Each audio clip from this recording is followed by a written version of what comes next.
اللہ کے نام سے شروع جو بڑا مہربان اور نہایت رحم فرمانے والا ہے۔ حضرت ابن عباس رضی اللہ تعالی عنہ بیان کرتے ہیں، رسول اللہ صلی اللہ علیہ وآلہ وسلم نے فرمایا، تم نے نکاح یعنی خاوند اور بیوی کی مثل دو باہم محبت کرنے والے نہیں دیکھے ہوں گے۔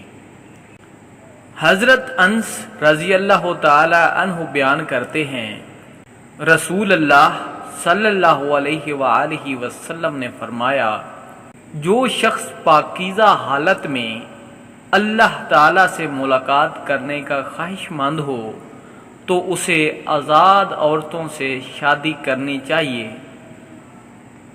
اللہ تعالی ہمیں احادیث پر عمل کرنے کی توفیق عطا فرمائے۔ شکریہ۔